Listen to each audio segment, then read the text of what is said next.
हमें हमेशा उन लोगों की कहानी सुनना पसंद आता है जो कुछ अलग कर दिखाते हैं, जो वो हासिल कर देते हैं जो कि उससे पहले नामुमकिन लगता था। ऐसी कहानियाँ जो शायद सदियों में सिर्फ एक बार होती है। From Karampura to a global sensation over the years, has become a household name with chart-topping hits that have defined an era of music. इज्जत दौलत शोहरत की उन पर बारिश हुई है, जो दुनिया के बड़े से बड़े लोगों को भी तारीफ करने पर मजबूर कर देती है। Yo, Honey Singh, please give it up for him. बच्चे की जुबान पे यो Honey Singh, any day, anytime, anywhere in the world. Controversy is equal to Honey Singh. लेकिन हर सक्सेस स्टोरी इतनी भी सिंपल नहीं होती। कभी जो इंसान सबसे ऊपर खड़ा होता है अगले दिन वही सबसे नीचे भी आ सकता है। इतना गंदा गाना गा रहा है। कभी जो नाम लोगों के दिलों पे राज करता था उसी नाम के अगेंस्ट लोग खड़े भी हो सकते हैं। वाहियात गाने, वाहियात लिरिक्स, लड़कियों को एक कमोडिटी की तरह इस्तेमाल करते हो अपने गानों में। हमारे लिए हनी सिंह आज भी हमारे दिल में। और ये कहानी भी कुछ ऐसी ही है। एक आर्टिस्ट जो सिर्फ सिंगर नहीं बल्कि एक पूरी जनरेशन का वाइब बन गया था, जिसकी बीट्स हर पार्टी में बजते थे, जिसके गाने हर गाड़ी में सुनाई देते थे। लेकिन एक दिन सब गायब। Illness, controversies, depression. जो कभी किंग था धीरे धीरे अब लोग उसका नाम भूल रहे थे। और वो सेइंग भी तो है ना, you either die a hero और you live long enough to see yourself become the villain. बस यहाँ पे हल्का सा चेंज है, because that villain is now coming back as a hero. Full 360।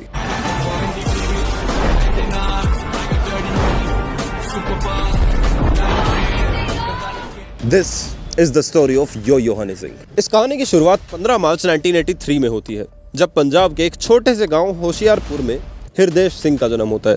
वही हृदेश जिसको उसकी मम्मी प्यार से हनी बुलाती थी।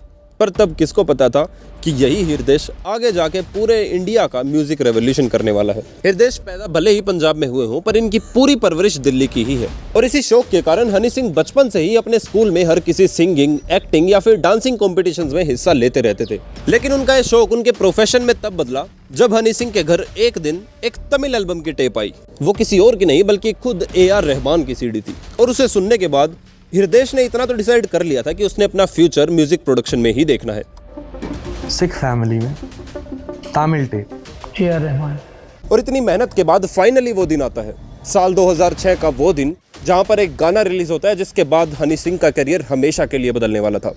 उस गाने का नाम था glassy. Back again from other way, make you crunk again. Any night or day, we can spin your brain into another frame. It's Mr. Musty with your boy Honey Singh. इस गाने ने हनी सिंह का करियर हमेशा के लिए बदल दिया। Punjabi beats और रैप का ऐसा फ्यूजन पहली बार सुनने को मिला था और लोगों को ये स्टाइल एकदम फ्रेश भी लगा। उस वक्त इंडिया में रैप कल्चर इतना ज्यादा फेमस था ही नहीं। बॉलीवुड ने भी इसे अभी तक नहीं अपनाया था और इंडिपेंडेंट म्यूजिक सिर्फ पंजाब तक ही सीमित था। लेकिन ग्लासी ने एक नया रास्ता दिखाया। लोगों ने एक्सेप्ट कर लिया कि हाँ, रैप और हिप हॉप इंडिया में भी चल सकता है। हनी सिंह ने इस सक्सेस को एक सिग्नल माना और तय कर लिया कि अब गेम बहुत बड़ा होने वाला है। ग्लासी के बाद हनी सिंह ने बैक टू बैक हिट्स देने शुरू किए। पंजाब के हर बड़े सिंगर, फिर चाहे दिलजीत दोसांझ हो, गिप्पी गरेवाल हो, मिस पूजा हो, हर कोई उनके साथ गाना बनाना चाहता था। उनकी बीट्स इतनी कैची होती थी, लिरिक्स इतने बोल्ड और स्टाइल एकदम अलग। यूथ उनका दीवाना हो चुका था इस टाइम तक। हर पार्टी, हर क्लब, बच्चे की बर्थडे पार्टी में भी सिर्फ एक ही नाम बजता था, यो हनी सिंह। और जो हनी सिंह कर रहे थे ये सिर्फ पंजाब तक सीमित नहीं था, इसको पंजाब से बाहर भी लोग सुनने लगे थे। अब यहाँ पर हनी सिंह को एक आइडिया आता है कि अभी तक वो सिर्फ सिंगल्स गा रहे थे, सोलो गाने अलग अलग सिंगर्स के साथ, जिसमें वो अपना रैप दे रहे थे। अब वो सोचते हैं कि टाइम आ गया है एक और एल्बम निकालने को। और 11 नवंबर 2011 यानी कि 11/11/11 को वो एक ऐसी एल्बम लेके आती है जो उनके कैरियर का सबसे हाईएस्ट पॉइंट होता है, द इंटरनेशनल विलेजर।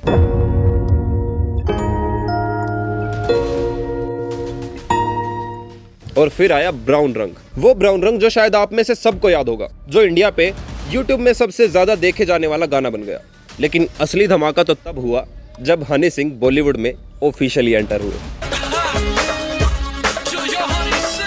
जहां पर अक्षय कुमार हनी सिंह को अपने लिए गाना लिखने बोलते हैं और वो गाते हैं लोनली सॉन्ग। और ये गाना सबको हिला देता है। फिर तो लाइन लग जाती है। लगभग हर बड़ी मूवी में उनका गाना होता था। हर बड़े एक्टर के साथ उन्होंने गाना किया। ऑलमोस्ट हर मूवी डायरेक्टर चाहता था कि उनकी मूवी में एक गाना तो हनी सिंह का जरूर हो। यहाँ तक कि SRK ने भी अपनी चेन्नई एक्सप्रेस मूवी के लिए उनको अप्रोच किया और बोला कि एक गाना मुझे जरूर चाहिए। और हनी सिंह को जो मूवी की प्रमोशनल इवेंट्स होती है उसमें भी बुलाया। और हनी सिंह ने भी अपने काम से बिल्कुल डिसअपॉइंट नहीं किया। सन्नी, देसी कलाकार, पार्टी ऑल नाइट, 4 बोतल वोडका, हर फिल्म में बस उनके ही बीट्स चलते थे और उनका रैप छा गया था। उस टाइम बॉलीवुड मूवी जो कि सिर्फ रोमांटिक या फिर आइटम नंबर पे चल रहा था, लेकिन हनी सिंह ने आके पूरा ट्रेंड ही बदल दिया और रैप और हिप हॉप को मेन स्ट्रीम बना दिया। लेकिन जब सब कुछ परफेक्ट चल रहा था तब एक अनएक्सपेक्टेड ट्विस्ट आया। 2014 के आसपास जब हनी सिंह इंडस्ट्री के पीक पे थे तब अचानक वो गायब हो गए। ना नए गाने, ना कंसर्ट्स, ना इंटरव्यू। लोग सिर्फ ये सोच रहे थे कि आखिर उनको हुआ क्या है। बहुत सारी अफवाहें भी उड़ी। किसी ने कहा कि उनको रिहैब भेज दिया गया है, किसी ने कहा कि उनको सीरियस इलनेस हो गई है। फिर 2016 में फाइनली वो खुद एक इंटरव्यू में बताते हैं कि उनको बाइपोलर डिसऑर्डर और डिप्रेशन, वो इन दोनों से शिकार है। Lots of people, lots of things, even through the darkness. Let's just clarify here. We're talking about a bipolar disorder. Yes. 2018 में लगभग 4 साल के ब्रेक के बाद हनी सिंह फिर से वापस आए। इस बार मखना सॉन्ग के साथ, गाना एकदम अलग वाइब का। फैंस ने फिर से उनका वेलकम किया और ये सॉन्ग यूट्यूब पे मिलियंस में वायरल हुआ। पर एक चीज मिसिंग थी और वो थी पुराना हनी सिंह फैक्टर। और इस बात को बाद में इंटरव्यू में हनी सिंह ने भी एक्नॉलेज किया और उन्होंने कहा कि मेरे फैंस चाहते थे कि पुराना हनी सिंह वापस आए, वापस से उसी फॉर्म में आए, वापस से उतना ही फिट होके आए और वैसा ही दिखे जैसे हमने बचपन में देखा था।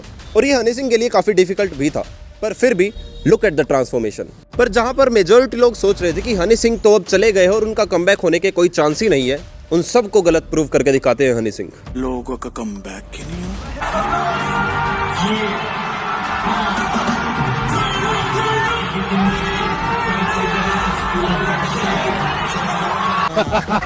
ज्ञान दे रहा है। देखो, मेरे हेटर्स को हेट मत करो, वो मेरी ही औलादे हैं, वो मेरी ही है नस्ल।